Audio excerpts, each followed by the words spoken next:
आपण पंचसूत्रीबद्दल बोलत आहोत. तर पंचसूत्री किंवा पंचपरिवर्तन किंवा पंचप्रण हे कुठलेही विषय जरी म्हणालो तरी हे खूप सोपं आहे. हे शब्द सगळे वेगळे जरी वाटले तरी कृती काय करायची आहे, तर 5 प्रकारचे परिवर्तन आपल्या स्वतःच्या आयुष्यामध्ये करून घ्यायचे आहेत. फक्त उपदेश करायचा नाही, तर आपल्या कृतीतून आपल्या आयुष्यात आधी आणि हे इतरांच्याही जीवनात परिवर्तन करता येईल एवढं सामाजिक काम करण्याची गरज आहे. सर्वात पाहिलं तर नागरी कर्तव्य. आता नागरी कर्तव्य याचं काही वर्णन फार करायची आवश्यकता नाही, पण मी उदाहरणासहित पुढे आपल्याला सांगेलच. आपण हक्कावर खूप बोलतो, पण कर्तव्याला काय केलं पाहिजे हे आपण पुढे बघूच. दुसरं आहे स्वबोध. स्वबोध म्हणजे भारतीय अस्मिता, आपली राष्ट्रीय अस्मिता. आपण नक्की कोण आहोत. हजारो वर्षाची परंपरा असलेला हा देश हा पाश्चिमात्यांच्या गुलामगिरीमध्ये अडकला होता. तर त्याचा बोध घेऊन आता आपल्या परंपरांना उजाळा कसा द्यायचा आणि आपली राष्ट्रीय अस्मिता कशी जागवायची हे आपल्याला स्वबोधमध्ये शिकायचं आहे आणि समाजापर्यंत याचं परिवर्तन न्यायचं आहे. मित्रांनो, सर्वात महत्त्वाचा विषय म्हणजे कुटुंब प्रबोधन. आपण एकत्र कुटुंब पद्धती आता थोडी कमी होत चाललेली आहे आणि कुटुंबातलं प्रबोधन हे आधी आपले पणजोबा, आजोबा, आजी हे सर्व करायचे. हे आपोआप व्हायचं, परंतु वाढत्या शहरीकरणाच्या नादामध्ये कुटुंब हे छोटं व्हायला लागलेलं आहे. त्यामुळे त्यामध्ये आपल्याला अंमली पदार्थाचं सेवन असेल किंवा लव जिहादसारखे ज्वलंत विषय असतील किंवा कुटुंबातल्या व्यक्तीला एकटेपणा न जाणवण्याचे विषय असतील, ह्या सर्व विषयावर आपल्याला काम करायचं आहे.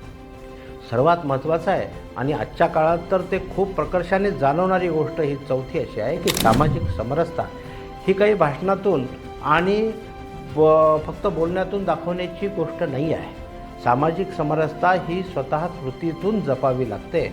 उदाहरण द्यायचं झालं तर माझा एक मित्र आहे, महालक्ष्मी म्हणजे गौरी आवाहनाच्या पूजेच्या दिवशी एक आदिवासी जोडप्याला मेहून म्हणून बोलवतात. आता ही छोटी गोष्ट आहे, परंतु आपल्या दैनंदिन जीवनामध्ये जातीपातींमधला तफावत कमी करून आपल्या कुटुंबाशी त्यांच्या कुटुंबाचं एकत्रीकरण व्हायला हवं आहे. हे मनातून करायचं आहे. मित्रांनो, सगळ्यात शेवटचं म्हणजे पर्यावरण. झाड लावलं झालं पर्यावरणाचं संरक्षण, असं होत नाही. तो एक अविभाज्य भाग आहे, परंतु पर्यावरणाचं संतुलन राखणे हे आपल्या हिंदू धर्मातच मुळात सांगितलेलं आहे. आम्हाला विकास हवा आहे, पण पर्यावरणपूरक विकास हवा आहे. म्हणजे कसं करायचं हे आपल्याला पुढील त्या व्हिडिओमध्ये आपण बघणार आहोत. आत्ता आपण नागरी कर्तव्यावर हा पहिला विषय आजच्या ह्या व्हिडिओमध्ये थोडा घेऊ आणि मग पुढचे व्हिडिओ एक एक करून आपण नंतर करूया.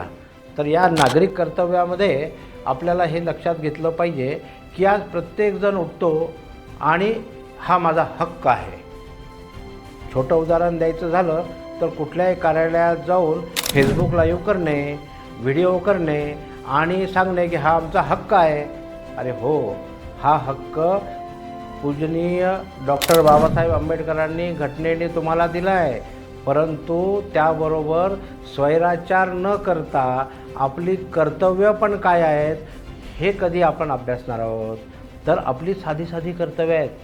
सगळ्या समाजाने जर हे गृहीत धरलं की आपण 100% मतदान करू, 100% कर भरू, 100% पर्यावरणाची काळजी घेऊ, समाजातील दुर्बल घटक जे आहेत त्यांना माझ्या उत्पन्नातून मी थोडीफार मदत करेन, अशी साधी कर्तव्य जर आपण करायला सुरुवात केली तर मला वाटतं खूप मोठं परिवर्तन हे होईल.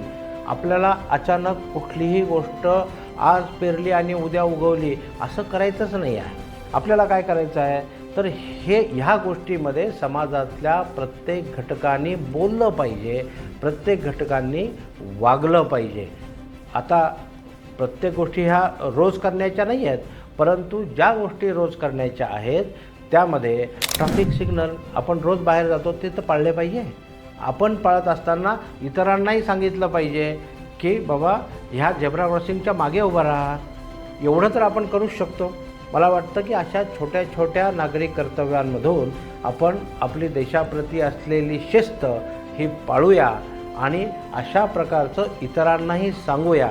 हे जर का केलं तर मला वाटतं की पंचपरिवर्तनामधला पहिलं परिवर्तन हे नागरी कर्तव्याचं कर्तव्य आपण पूर्ण करूया. आणि हे का करायचं आहे, तर हे करण्याचं एकमेव उद्देश हा आहे की आपल्याला आपल्या देशाला विश्वगुरू बनवायचं आहे. काही लोक खिल्ली उडवतील, परंतु आत्मनिर्भर भारत जेव्हा आपण करायला जातो तेव्हा आपल्या लक्षात येतं की आपली ताकद किती मोठी आहे. जगामध्ये तिसरी महासत्ता होण्याचं भाग्य आपल्याला लवकरच मिळणार आहे. त्यामुळे मला असं वाटतं की आपण पंचपरिवर्तनातून देश परिवर्तन घडवू शकतो. त्यामुळे स्वतःपासून सुरुवात करूया. म्हणजेच लाखो स्वयंसेवकांनी ह्या शताब्दी वर्षाच्या निमित्ताने त्याला उजाळा देऊ की ज्या लाखो स्वयंसेवकांनी एवढे वर्ष त्याग केला, ह्या त्यागाला एक विनम्र अशा प्रकारची आदरांजली म्हणून आपण हे पंचपरिवर्तन स्वीकारूया. धन्यवाद.